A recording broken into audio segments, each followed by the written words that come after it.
Βρισκόμαστε στο Λουίς Κορέια, μια πόλη στη βορειοανατολική Βραζιλία. Πάμε να την εξερευνήσουμε. Πήγαμε. Το Λουίς Κορέια βρίσκεται στη βόρεια ακτή της πολιτείας του Πιαουί, στη βορειοανατολική Βραζιλία, σε απόσταση μόλις 15 χιλιόμετρων από την πόλη Παρναΐμπα, αποτελώντας έναν δημοφιλή παραθαλάσσιο προορισμό της περιοχής. Σήμερα είμαστε έτοιμοι να πραγματοποιήσουμε μια καταπληκτική εκδρομή. Θα ξεκινήσουμε από το Λουίς Κορέια και θα περάσουμε από πάρα πολλά όμορφα μέρη και είμαστε εδώ με τον οδηγό μας, τον Leandro. Olá, Leandro, tudo bem? Hello, how are you? Welcome to Brazil, welcome to Piauí. Leandro, táxi, transfer e passeios. Muito obrigado, Leandro. Εδώ ο Λέανδρος μας έχει δώσει και αυτό το ποτό, αυτό το αναψυκτικό. Dá pra abrir? Sí. Είναι λοιπόν αναψυκτικό από καζού, είναι ένα φρούτο εδώ της Βραζιλίας. Δεν έχει ζάχαρη, μας είπε. Não tem açúcar, né? No açúcar, Muito bom. no Não tem álcool. Ωραία. e 9 cajus. 9 καζούς. Έχει 9 φρούτα καζού εδώ μέσα. Πάμε να το δοκιμάσουμε λοιπόν. Ωραίο είναι, θες να δοκιμάσεις? Ναι. Δροσερό και είναι όντως καζού, έτσι πραγματικά. Είναι ένα φρούτο εδώ, το καζού κλασικό της Βραζιλίας, πολύ ωραίο, δεν το έχουμε εμείς φυσικά στην Ευρώπη, πραγματικά μου άρεσε πολύ. Να πούμε ότι έγινε κάτι το οποίο δεν περιμέναμε με τίποτα. Πώς γνωρίσαμε τον Leandro? Λοιπόν, ο Λέανδρο είναι ένας ταξιτζής από την πόλη Λουίς Κορέια, ή τέλος πάντων οδηγεί στην Λουίς Κορέια. Και τον ψάξαμε, τον βρήκαμε μέσω Google Maps γιατί χρειαζόμασταν ταξιτζή και φτάνει και λέει: παιδιά, εγώ σας ξέρω εσάς. Λέμε: από πού μας ξέρεις? Δεν γίνεται, Λέει, καλά, από πού σας ξέρω? Από τα Lençóis Maranhenses, από Μπαχερίνιας. Ήμουν εκεί, λέει, έκανα tour με πελάτες και ήσασταν εκεί, δοκιμάζετε κάτι ταπιόκας, τραβούσατε βίντεο και μάλιστα του δείχνουμε το βίντεο και ήταν από πίσω μας στο βίντεο. Ο άνθρωπος λοιπόν έχει ήδη εμφανιστεί προηγουμένως σε βίντεο μας και όλος τυχαίως λοιπόν ήταν στο ίδιο μέρος και μας είπε: κάνω tour, οργανώνω tour, οπότε κλείσαμε tour μαζί του. Και είμαστε αρκετά μακριά από το μέρος που συναντήσαμε, έτσι. Κάναμε τετράωρο με το Είμαστε αυτοκίνητο, 4 ώρες δρόμο μακριά. Δεν είναι ότι είμαστε δίπλα και έτυχε. μεγάλη σύμπτωση. Έχουμε κάνει μεγάλο ταξίδι και απλά τον πετύχαμε ξανά. Πού είμαστε και τι κάνουμε? Είμαστε Lençóis Piauienses! Είμαστε μέσα στο εθνικό πάρκο των Lençóis Piauienses, όχι τα Lençóis Maranhenses που είναι τα πιο γνωστά. Αυτά είναι πιο μικρά Lençóis. Είμαστε πάλι μέσα σε μια έρημο που είναι ένα ενδιαφέρον τοπίο δίπλα στην πόλη της Παρναΐμπα, στην πολιτεία του Πιαουί. Και τι κάνουμε? Κάνουμε γουρούνα, εδώ ακολουθούμε τον οδηγό μας. Εδώ πρέπει να δώσεις γκάζια. Φύγαμε! Δες εδώ ένα τοπίο. Wow! Ξηρό και πανέμορφο. Δεν είναι κανείς εδώ, μόνο εμείς. Μ' αρέσει πολύ. Θυμίζει Lençóis Maranhenses. Θυμίζει Lençóis Maranhenses, αλλά για να πω την αλήθεια η εμπειρία είναι μοναδική με γουρούνα, έτσι. Και πόσο κοστίζει αυτή η εμπειρία με τη γουρούνα? 22 ευρώ για μια μισή ώρα. Αξίζει, λες? Τώρα που βλέπω αυτό το τοπίο μπροστά μου, αξίζει σίγουρα. Τα Lençóis Piauienses είναι μια περιοχή στη βόρεια Βραζιλία, στην πολιτεία του Πιαουί, που χαρακτηρίζεται από μοναδικά τοπία με αμμώδεις εκτάσεις και φυσικές λίμνες. Παρότι λιγότερο γνωστά από τα Lençóis Maranhenses στη γειτονική πολιτεία του Μαρανιάου, προσφέρουν εξίσου εντυπωσιακές φυσικές ομορφιές, ιδανικές για εξερεύνηση. Η περιοχή διαθέτει εκτεταμένες λευκές αμμοθήνες, ανάμεσα στις οποίες σχηματίζονται φυσικές λίμνες από νερό της βροχής κατά την περίοδο των βροχών. Η καλύτερη εποχή για να επισκεφτείτε τα Lençóis Piauienses είναι από τον Μάιο έως τον Αύγουστο, όταν οι λίμνες είναι γεμάτες νερό. Από τον Σεπτέμβριο, καθώς προχωράει η ξηρασία, οι λίμνες αρχίζουν να στεγνώνουν. Αυτή είναι η πρώτη μας στάση και η θέα πίσω μας είναι φανταστική. Πραγματικά είναι η λίμνη του Πορτσίνιου, Λαγκόα του Πορτσίνιου. Απέναντι βλέπουμε και τα εστιατόρια, εκεί που οι άνθρωποι πηγαίνουν το απόγευμα για να φάνε. Δεν έχουμε κάνει αυτό το πράγμα ακόμη, δεν έχουμε επισκεφτεί την περιοχή εκεί πέρα για να δούμε πώς είναι, αλλά μας το σύστησαν ανεπιφύλακτα και ξέρουμε ότι η στάθμη του νερού ανεβοκατεβαίνει ανάλογα με τη βροχή φυσικά. Αυτή τη στιγμή είναι σχετικά χαμηλή η στάθμη και γι' αυτό δεν έχει, ας πούμε, μπει μέσα στο πάρκο η συγκεκριμένη λίμνη, αλλά συχνά αυτή η λίμνη φτάνει μέχρι μέσα και γι' αυτό βλέπουμε υπολείμματα νερού εκεί που τα ζώα αυτή τη στιγμή βόσκουν, αν θέλετε, στο βάθος. Εκεί κανονικά μέσα στην χρονιά είναι γεμάτη αυτή η λίμνη, αλλά είναι η περίοδος της ξηρασίας και έτσι πολλές λίμνες έχουν ξεραθεί μέσα στο πάρκο. Ο οδηγός μας πρότεινε να αναποδογυρίσουμε την γουρούνα για να βγάλουμε εντυπωσιακές φωτογραφίες και βίντεο.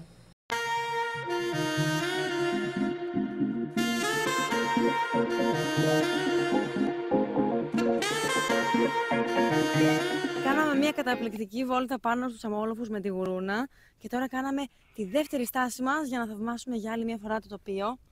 Lagoa do Portinho, έτσι. Lagoa do Portinho, που είναι μια λίμνη που μένει γεμάτη κατά τη διάρκεια του χρόνου. Αν και ο οδηγός μας είπε ότι μεταξύ των ετών 2015-2020 εκμεταλλεύονταν πολλοί άνθρωποι εδώ, τραβούσαν νερό από τη λίμνη και σχεδόν ξεράθηκε. Παρενέβη η κυβέρνηση και έτσι μπορέσαν να τη διατηρήσουν εδώ, γιατί προφανώς είναι και πολύ σημαντική τόσο για λόγους τουρισμού όσο για άλλους λόγους, για την γεωργία και την κτηνοτροφία, που εδώ πολλοί άνθρωποι για την ακρίβεια χρησιμοποιούν το πάρκο κιόλας, γιατί τα ζώα που είδαμε προηγουμένως να βόσκουν εδώ μέσα μας είπαν ότι ανήκουν ενδεχομένως και σε ανθρώπους οι οποίοι έρχονται και τα φροντίζουν και τα αφήνουν εδώ πέρα να κάνουν, ας πούμε, τη δουλειά τους, να κάνουν τη βόλτα τους, να φάνε κατά τη διάρκεια της ημέρας. Αλλά σε κάθε περίπτωση αυτή η λίμνη είναι πολύ σημαντική για την περιοχή. Ο ξεναγός μας έδωσε τη μηχανή του για να κάνουμε μια βόλτα πάνω στην άμμο. Η αίσθηση να οδηγείς με φόντο τη λίμνη και τις αμμοθήνες, νιώθοντας τον αέρα και την ελευθερία της στιγμής, ήταν απίστευτη. Βάλαμε το πόδι μας μέσα στο Lagoa do Portinho. Ναι. Lagoa do Portinho. Υπάρχουν και άλλοι άνθρωποι εδώ που έχουν μπει, οικογένειες, έχει αιώρες που έχουν βάλει μέσα στο νερό για να μπορεί ο κόσμος να ξαπλώνει στην αιώρα και ταυτόχρονα να ξαπλώνει μέσα στο νερό. Είναι ένα κλασικό φαινόμενο εδώ, τουλάχιστον στη Βραζιλία, το έχουμε δει σε πολλές παραλίες. Πίσω μας λοιπόν έχουμε τη λίμνη. Απέναντι έχει και χόρτα, δεν μπορείς να δεις καλά μέσα τι συμβαίνει. Κάποια πουλιά τα οποία επιπλέον τρώνε έντομα, ψαράκια, δεν ξέρω τι κάνουν ακριβώς εκεί. Αλλά ρωτήσαμε για κροκόδιλους, γιατί είναι το κλασικό ερώτημα εδώ στη Βραζιλία. Λένε, κοίταξε να δεις. Εδώ μάλλον. Σχεδόν σίγουρα δεν έχει. Πίσω από το λόφο όμως σχεδόν σίγουρα έχει. Από την άλλη μεριά υπάρχει μια μικρή ζούγκλα όπου κατά πάσα πιθανότητα κατοικούν οι κροκόδιλοι, ζακαρέ όπως τους λένε. Εδώ, ναι, αλιγάτορες. Ναι, αλιγάτορες. Αλλά σε κάθε περίπτωση εδώ λέει νομίζω δεν έχει, αλλά μπορεί να έχει εκεί μέσα στα γρασίδια. Ποτέ. Εγώ θα έλεγα, για να είμαστε σίγουροι αν έχει ή δεν έχει, να μπει η Νίκη να κολυμπήσει μέχρι εκεί. Κάτσε να κρατάω το κινητό να σε δούμε. Λοιπόν, πάνε Νίκη να ανακαλύψουμε αν υπάρχει κάτι. Μας λέει μάλλον δεν υπάρχει γιατί έχει και πουλιά εκεί. Ωραία. Αλλά εδώ δεν έχει γίνει ποτέ επίθεση, ποτέ δεν έχει θεαθεί εδώ πέρα λιγάτορα τέλος πάντων σε αυτό το μέρος. Οπότε είμαστε εντάξει, μάλλον. Ετοιμάζουμε τη σανίδα μας. Βάζουμε πάνω κερί για να γλιστράει. Λοιπόν, η Νίκη κάνει σκι μπούντα για πρώτη φορά στα Lençóis Piauienses. Την βλέπουμε να τσουλάει και ναι, τρελές ταχύτητες. Πώς ήταν? Τέλεια. Κατεβαίνουμε με ταχύτητα τους απόλοφους. Το τοπίο είναι φανταστικό. Θέλω να ξανάρθω. Είναι πολύ καλύτερα από ό,τι περίμενα. Τα πολλά λόγια είναι φτώχεια. Αυτό το tour είναι όλα τα λεφτά. Αν και στην πραγματικότητα κόστησε μόλις 22 ευρώ. Μας αρέσει πάρα πολύ να εξερευνούμε και ειδικά τόσο όμορφα και ιδιαίτερα τοπία. Μέρη που δεν έχει φτάσει πολλής κόσμος. Δεν υπάρχει πολιτισμός. Δεν υπάρχουν κτίρια, εστιατόρια και μαγαζιά. Υπάρχει μόνο η έρημος, ο εαυτός σου και η ευτυχία που βιώνεις. Αξίζει! Αξίζει! Είναι εδώ μια θέα. Και με το παραπάνω αξίζει. Πλάκα κάνεις. Αυτά είναι. Ανεβαίνουμε και κατεβαίνουμε. Όπως και στη ζωή δηλαδή. Το ίδιο πράγμα. Εδώ είναι η Baixa Temporada, δηλαδή η χαμηλή σεζόν. Και αυτός είναι ο λόγος που το τοπίο είναι σχεδόν αποκλειστικά για μας. Δεν έχει πολύ τουρισμό, δεν περνάνε άνθρωποι από εδώ σήμερα τουλάχιστον. Είδαμε μερικές ακόμα γουρούνες με ανθρώπους, αλλά ως επιτοπλίστων είμαστε μόνοι μας. Έτοιμοι να μπει στο νερό? Έτοιμοι να επιπλέψουμε με τη γουρουνοβάρκα μας. Μπαίνουμε! Όχι! Βράχηκαν όλα!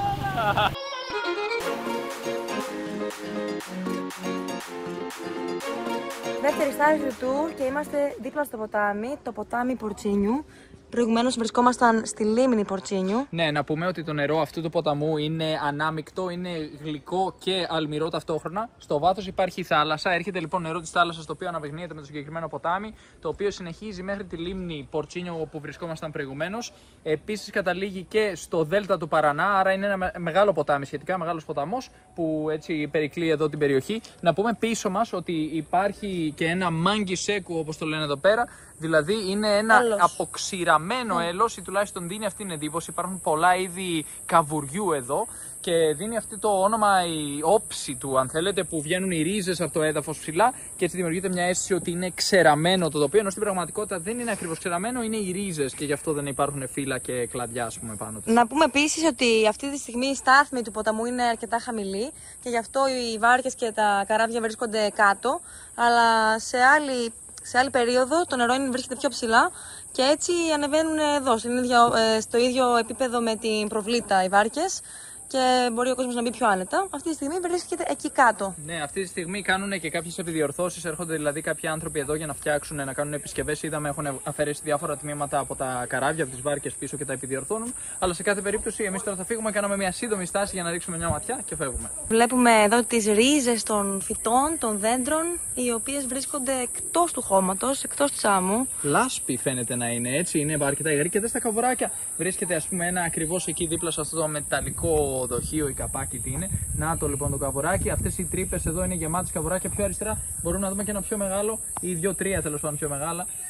Είναι αυτά τα πορτοκαλί καβουράκια που έχουμε ξαναδεί αρκετές φορές εδώ στην Βραζιλία. Μετά τη σύντομη στάση στο Μάγκι Σέκου, μπήκαμε πάλι στο αυτοκίνητο για να πάμε στην παραλία του Μακαπά. Καθώς πηγαίναμε, συναντήσαμε πολλές αγελάδες στο δρόμο. Και τώρα φτάσαμε στην Praia do Macapá, την διάσημη αυτή παραλία που σκεφτόμασταν να έρθουμε να μείνουμε για μία εβδομάδα εδώ.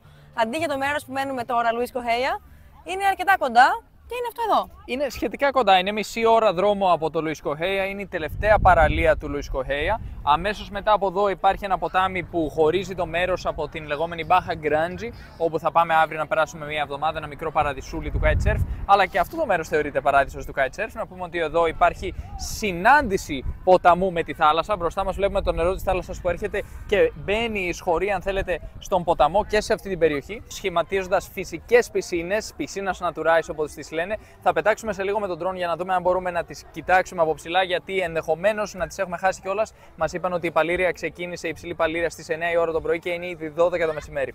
Αλλά έχουμε και εστιατόρια, έτσι. Εδώ γίνεται πανικός, αν θέλεις, από εστιατόρια. Αυτή η παραλία είναι γεμάτη εστιατόρια από τη μία άκρη μέχρι την άλλη. Όχι ότι είναι και τεράστια παραλία βέβαια, αλλά υπάρχουν πολλές επιλογές. Συγκεκριμένα αυτό το εστιατόριο ονομάζεται Duboji, Restaurante Duboji, που σημαίνει αρσενική κατσίκα. Εδώ σερβίρουν λοιπόν αυτό το πιάτο που είναι ντόπιο, είναι παραδοσιακό πιάτο της περιοχής, αλλά είναι το μόνο εστιατόριο που το σερβίρει. Τα υπόλοιπα εστιάζουν περισσότερο σε ψάρια, αν κατάλαβα καλά. Η παραλία Μακαπά είναι γνωστή για τη φυσική της ομορφιά και τα ρηχά νερά που δημιουργούν ιδανικές συνθήκες για χαλαρές βόλτες μέσα στη θάλασσα.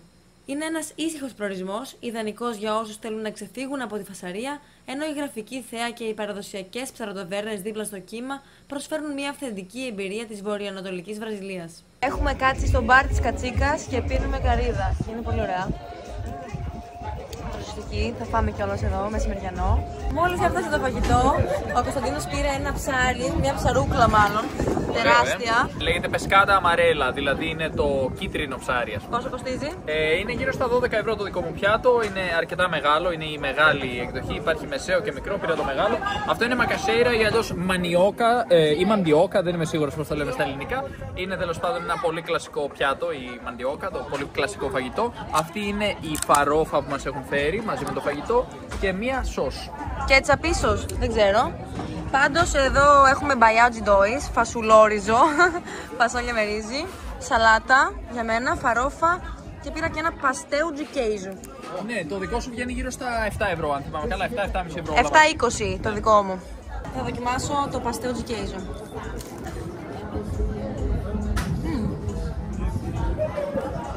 Έχει τυρί ή κασέρι, Νίκη? Κασέρι. Κασέρι, μπράβο. Πιο νόστιμο. Κάναμε φιλίες, έχουμε ένα σκύλο ο οποίος έχει φάει το μισό μου ψάρι περίπου, πλάκα κάνω. Αλλά για να δούμε, θα το φάει αυτό το ωραίο κοψιδάκι. Τόση ώρα τον ταΐζουμε στο στόμα και συνεχίζει να παίρνει τις μπουκίτσες του. Του δίνω μπουκίτσες και τις τρώει έτσι στον αέρα. Εδώ η κατάσταση είναι πολύ χαλαρή. Όλοι έχουν χαλαρώσει και μετά το φαγητό επιβάλλεται και μια σιέστα. Ποια είναι η αλήθεια? Η αλήθεια είναι ότι εγώ έσκασα από το φαγητό, τελικά ήταν πάρα πολύ. Το μπολ με το ρύζι ήταν βαθύ, έτρωγα και δεν τελείωνα. Έφαγα και το παστέλο πάνω και τώρα έχω γίνει μια φούσκα. Πάμε βέβαια να βρέξουμε λίγο τα πόδια μας στο νερό, να περπατήσουμε, να χωνέψουμε καλύτερα. Εσύ, πώς πέρασες εδώ στην παραλία? Πολύ ωραία, πολύ χαλαρά. Μόνο που κρίμα που είχε συννεφιά σήμερα. Δυστυχώς κάποιες μέρες τώρα τελευταία όντως δεν είχε ήλιο. Αλλά τι να κάνουμε, ας μην τα θέλουμε όλα δικά μας. Αυτή τη στιγμή έχει πόσο να πούμε 28 βαθμούς, 30 βαθμούς. Είναι η περίοδος των βροχών επίσης. Ναι, είναι η περίοδος των βροχών. Τι ωραίο νεράκι αυτό. Είναι πραγματικά φανταστικό. Και βλέπουμε ότι όντως η Παλήρια τώρα αυτή τη στιγμή αρχίζει να ανεβαίνει. Αυτό το νερό έρχεται και θα γεμίσει αυτή η περιοχή με νερό.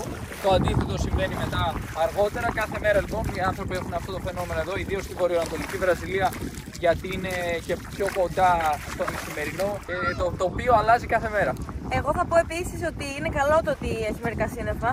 Φεύγουν, έρχονται, αλλά αυτό μας επιτρέπει να προστατευόμαστε λίγο περισσότερο από τον ήλιο. Γιατί όταν έχει πλήρη ηλιοφάνεια, καιγόμαστε, ειδικά ο Κωνσταντίνος. Γίνεται κόκκινος αναστακός. Και εντάξει, έχουμε αντιλιακό μαζί μας, αλλά τα σύννεφα δημιουργούν έτσι μια άλλη ατμόσφαιρα. Είναι ένα άλλο τοπίο, ωραίο τοπίο. Αν δεν βρέχει, καλά είναι και να έχει ζέστη.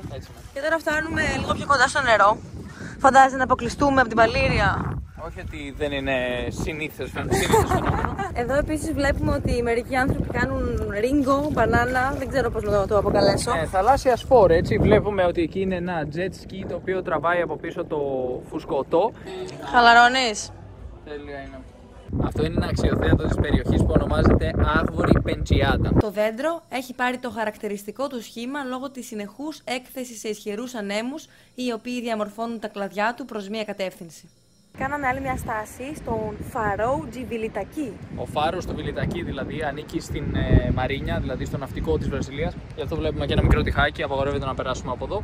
Αυτή η περιοχή λοιπόν ανήκει στο ναυτικό και ελέγχει αυτόν τον φάρο. Δίνει σήμα στα πλοία αυτός ο φάρος, ώστε να μπορέσουν να κινηθούν εδώ μέσα στο νερό και να μην υπάρχουν ατυχήματα. Επίσης εδώ βλέπουμε κάποιες κατοικίες οι οποίες είναι σχετικά υψηλού επίπεδου. Μας έλεγε ο οδηγός μας προηγουμένως, ο Λέανδρος, ότι είναι κλάση Média Alta, δηλαδή μεσαίας και υψηλής τάξης εδώ η περιοχή. Η παραλία συγκεκριμένα, είμαστε στην παραλία του Κοκέιρου. Και πού φτάσαμε τώρα? Φτάσαμε στην Praia του Κοκέιρου, δηλαδή στην παραλία του Κοκοφίνικα, και δείτε τι ωραία είσοδο έχει το συγκεκριμένο εστιατόριο εδώ που λέγεται Restaurante Zezinho. Πολλά ματάκια βλέπουμε εδώ, τα οποία συναντάμε πολύ και στις Κυκλάδες, πολύ και σε ολόκληρη την Ελλάδα. Ωραία είσοδος. Τώρα θα περάσουμε μέσα από ένα εστιατόριο για να καταλήξουμε στην παραλία. Βλέπουμε ότι υπάρχουν και κούνιες και μερικά παιχνίδια για τα παιδιά. Και στη συνέχεια πλαστικές καρέκλες, τραπέζια και μουσική. Είναι το αγαπημένο μου μέρος μέχρι τώρα, ζωντανή μουσική, άνθρωποι που χορεύουν, πραγματικά πολύ καλά έτσι διακοσμημένο το συγκεκριμένο μαγαζί. Μ' άρεσε και η παραλία, ως τώρα μπορώ να πω ότι είναι το αγαπημένο μου μέρος του Λουίς Κοχέα. Βλέπουμε για άλλη μια φορά τα ελληνικά ματάκια να διακοσμούν μια μικρή βάρκα. Δοκιμάσαμε το νερό της θάλασσας και η θερμοκρασία είναι καλή. Εδώ έξω βέβαια σηκώνει λίγο άμμο, έχει κύματα. Αλλά ωραία είναι σε γενικές γραμμές η παραλία, μου αρέσει. Εδώ είναι μια περιοχή που φημίζεται για το kitesurf. Μάλιστα υπάρχει ένα ξενοδοχείο ακριβώς πάνω στην παραλία, το οποίο προσκαλεί ανθρώπους οι οποίοι θέλουν να έρθουν να κάνουν kitesurf. Λογικά σήμερα δεν έχει πολύ ιδανικές συνθήκες. Σε έβρεξε. Οι συνθήκες δεν είναι ιδανικές για kitesurf. Δεν έχει kite σήμερα. Βλέπουμε kite σήμερα, ναι. Πάντως το νερό είναι ok, έτσι, πώς φαίνεται? Εντάξει. Πάμε για βουτιά.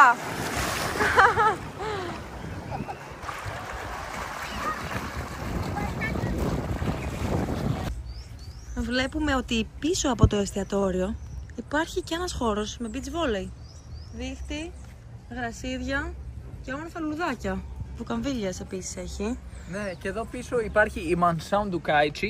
Είναι ένα ξενοδοχείο που έχει σχέση με το kitesurf, αλλά από ό,τι μάθαμε, ρωτήσαμε, εδώ δεν κάνουν kite στη συγκεκριμένη παραλία, γιατί είναι λίγο επικίνδυνο μέσα, το νερό έχει βράχους, οπότε πάνε αλλού για kite. Τώρα θα φάμε καρναούμπα. Είναι αυτό εδώ το φρούτο.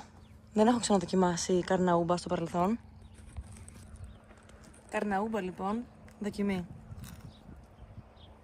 Είναι ξινό, μας είπανε. Είναι πολύ καλό για την υγεία. Δεν είναι ξινό. Τι είναι, τι γεύση έχει περίπου? Είναι σαν, ας πούμε, σταφύλι. Δεν είναι ότι είναι πολύ νόστιμο. Σαν ελιά.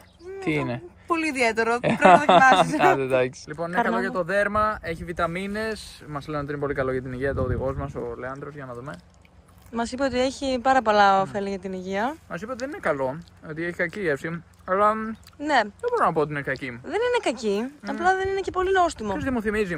Κάτι Μου περίεργο. θυμίζει κάποια... χουρμάδες. Μου θυμίζει χουρμάδες. Ναι, θυμίζει λίγο. Πάντως εντάξει. Εντάξει, ναι.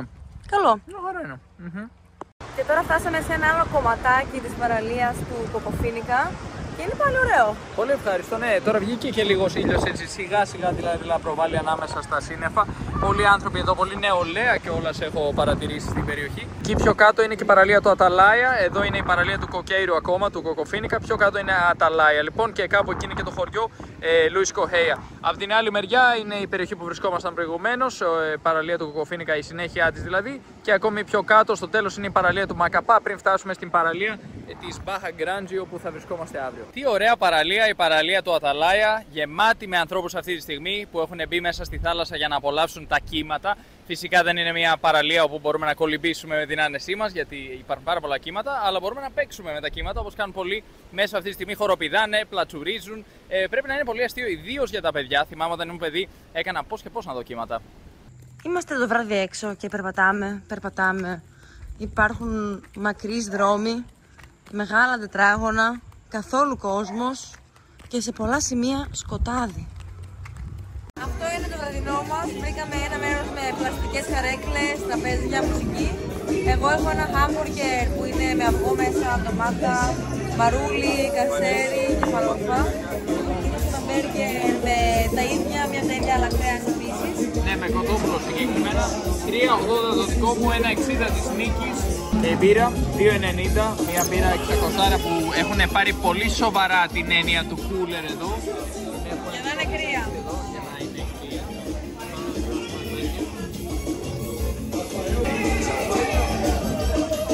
Τέλειο. Με στήθος κοτόπουλο. Πάρα πολύ καλό. Ήρθε και ο γάτος την κατάλληλη στιγμή. Την ώρα του φαγητού. Αυτή ήταν λοιπόν η εμπειρία μας στο Πιαουί, γεμάτη μοναδικά τοπία και ξεχωριστές στιγμές.